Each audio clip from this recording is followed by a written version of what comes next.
जान तड़ू हाई करिया की साड़ी जब तू पहना तड़ू तो मैंने हमरा तो दुआर छोड़ के जाए के मने नहीं खे करत मैंने बैजंती माला फेल रउआ न खाली बात करे के जानी ना जननी हई 3 साल के पुरान साड़ी हो गईल हैं खाली बात बना बना के तालतनी। अच्छा तो सड़िया कपड़वा पहनते तो कुल जन बाटे हम ही नु ले आवता नहीं कि तारा घरे से आवता है तो सही फेर किन देम नु। हाँ सुनी न हाँ आजे चली ना।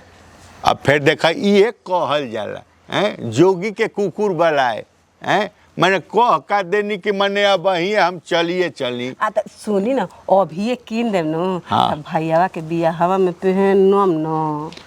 भा बिया हो तो बा किने के तो पड़ी चली ना आज चले के का करतनी जब बैठ के तो राम स्वरूप के बियाह कहिया बा यही महीना में न लास्ट में बड़ुए जी यही महीना में बा। हाँ तब का तब दिने कहाँ बचल बा। हाँ यही से न कहतनी चली ना आज चले के बेकारे कहनी है कारे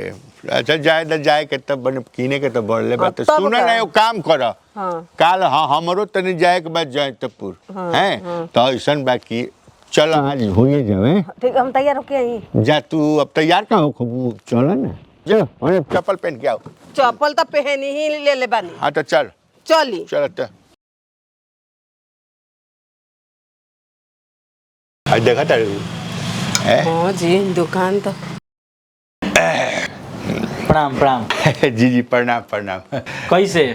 अरे तब रउआ के यहाँ के कैसे आई जानते बड़ी ढेर दिन बाद नहीं है महाराज रो तो भुलाइए करनी है दुकान के अरे कोनो ऐसन कारज घर में होला तबे नु ई सब याद पड़ेला भाई फिर कब बेर बागर याद करे के चाहिए मान लीजिए हमनी के रउए सबसे जियत नहीं जानू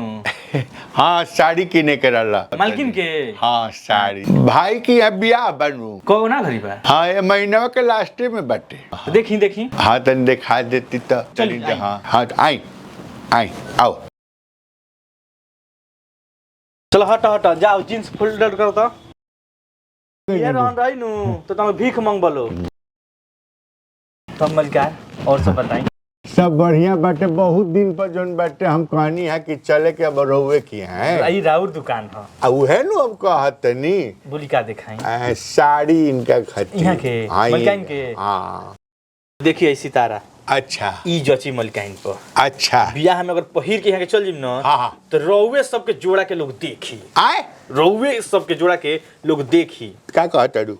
हाँ चाची जी अच्छा लगी ले ली आओ देखाई ना ये बाबू बोली रोको ने तनी मैचिंग करके देख ले तनी जी है अब बाग पहले से करिए बा फिर करिए कि ना अच्छा तो तनी चटक मटक में देखावा इनका जोन पहनेगा हाँ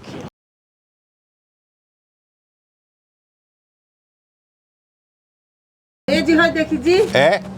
हाय देखी आहा हा हा अरे राम बताइले चला बहुत सुंदर ये हमरा बहुत अच्छा लागत पहले पसंद करी अच्छा देखी हेमे जोन भी साड़ी बा न रो पसंद जोन पड़ता ओकरा के शुरू साइड करी ओकर बाद हम ओकर दाम बता देतनी का करे रोका ना तारा का बुझाई अल्लाह झा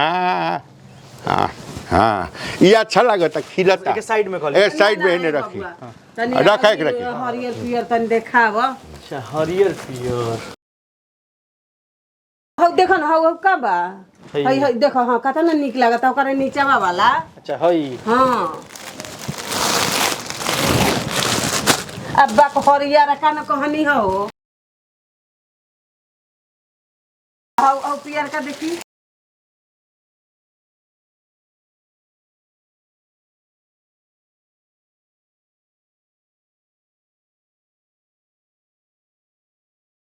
अरे तो हमरा के काहे के ओढ़ाव तारा मत हम देखी देखी देखी तो हमरा के ओढ़ावला में कुछ बा कबे से जंघिया मांगते देते नहीं खे पहले पसंद कली सड़िया हई जंघिया का है ना वो लइकन के टोपी है टोपी है टोपी है अरे रोड कहां है आ किना ना चलो ना अरे कुछ पसंद पड़ल जा तनी साड़ी के पहाड़ बन गइल कुछ बताई पसंद पड़ल होके तो पसंद हम हमरा करे के मन जौन जौना पे अंगूरी रख दी है वो हम कीन दे मलकाइन रखी अंगूरी जल्दी मन भी आ ना गइल ये बाबू हौ देखा हई हां ये गो हौ देखा दो अच्छा देर परेशान ना करल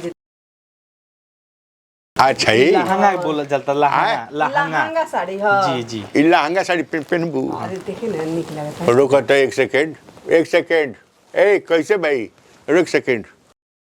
तनी आई आईबू है ने अरे वाह वे अरे वाह जा चली पहले ले बागली का पहले बढ़िया यहन ऐसे तत्काल तनी बाबू हाँ चाचा सब खत्म सब कैंसिल है दे दा देखी मालकिन सबका के अलग दाम बा रउआ खातिर पर्सनल मलिकार आइल बनी न यहाँ के मुंह देख के हम बताओ तनी हमार मुंह दिखी रउआ कुछ 1 रुपया पोसाई ना है ना 7,000 रुपया रुआ दी ए का कहत रू 7,000 देखी कहीं नहीं सैकड़ा हजार वाला 1 रुपया में मिली ना हमनी के जो रुपया के किनले बाद में ना उतने रुपया में रुआ के दिया था हम एकदम बोली बोली का हाँ जी राम जी के नाम लेके बोली ए बोली 700 ए मलिकार थुकियो भर के लाशा बार हुआ बतिया में ये बताई कहाँ 7,000 कहाँ 700 रुपया कम दी पेट पलात मत मारी अच्छा हमरा कहला के मतलब बाटे कि मने हमनी के तो रोज के नु गहकी हईसा हम तो कहते बनी रोवा रोज की आवे नहीं हमरा के यहाँ ऐसा थोड़ी बाकी एक बेर आइल बनी चिंते बनी रोवा के हम हाँ। ऐसा थोड़ी बा बाकी मान ली कि 2 पैसा ना भेटाई तो का तो जाए दी तो का करेगा बस 710 ना मल रुआ 2 पैसा ना कहते हम 10 रुपया बढ़तनी है देखिए, दाढ़ी छुआ तनी ऐसा कोनो बात नहीं है का कहते 50 रुपया बढ़ जाई का ना 720 720 ना मलिकार देखी ऐसी करी 6800 रुपया दे 6,800 रुपया दी ठीक बना उससे कम ना हो पाई 6,800 हीरोवा खातिर कह देनी है समझी कि अब किराया भाड़ा नु घरे से जाई 10 रुपया दे दे 10 रुपया का मलिकार रो बकरी के पूछ नियर तनी तनी बढ़त तनी हां अच्छा बाबू हम वाजिब बन बोलनी है कि ना कहाँ वजीब बोलत तनी आय? हैं कहाँ वजीब बोलत 720 पर हम आगे बनी अरे हमू तो कहते बानी कि 6800 रुपया दी आ साड़ी रोयल ले ली तो जाई एकदम हमरो कहना 68 रुआ पसंद बनू 768 ए महाराज 768 रुआ 68 कहनी नु रो मनियर के बियोलो हई कम से कम ओकरो मान प्रतिष्ठा रखी हाँ वो तो है तो सुनी 800 ए महाराज सुनो ना 800 ठीक बा अब जब रउआ कहिए देनी तब हम का कही रउआ तो लागत है कि ऑर्केस्ट्रा में पैसा लुटा बतानी पैसा लुटाओ तो हराम जाए तोरे चलते नुआ के एथी माथा एथी कइले बानी पागल कइले बानी हई पहाड़ लगी बा साड़ी के हमरा पहने के बा कि तहरा पहने के बा हाँ तो उ तो हइए बा मगर यहाँ के देखत नहीं दाम ऐसा आसमान पे रखले बाड़े लागत है कि हई साड़ी ना होके के सोना हो गए दुकान होला ई अपन बोली है हम अपन बोले तो दी है बियलो कहले आप हमरे ए मलिकाइन जोन 800 रुपया में रवा हाला कइले बानी नु दम घाउज रवैया करत इन दुकानिया में देख ली उतना के हमरा के यहाँ नु हई सामान मिलेला देख ली ई का है ए उतना के ई मिलेला ई ई का है रउआ तो सब जगह मजाक करत रही मजाक करते नु हमरा मुंह पर फेंकले हम तो मुंह पर फेंकले तो का होई मारे लगी यही से प्रेकी फेंक मलिकार कहते तो डम घाउज मत कर है दुकानिया में ठीक बा ए ई तो लेवल गिरा के बात करत रहे चली दूसरा दुकान पर देखल जाई जा देखो हाँ, तब देखो, का तारा हाँ, नियर- देखी जे हाँ ऐसे लेवल गिरा के हमने के माने के का ज्यादा ना तू कहबा होता ने दी आदमी अरे ना दी तो कम से कम पैसों के कौनो तो एगो लुगा पसंद आ गेल तो तू ई तो लागत कि हमने के खेते लिखवा लिए हाँ खेत कैसे लिखवा लिए 850 हलो एकदम तारा औकाते नहीं किने के ठीक बा औकात नहीं के तार किने खड़े खड़े किले भाई दुकानवा किले तारा औकात नहीं के तारा औकात नहीं के औकात नहीं के चलो बहरिया चलते तो हमार माथा खराब होता सुना हेलो हां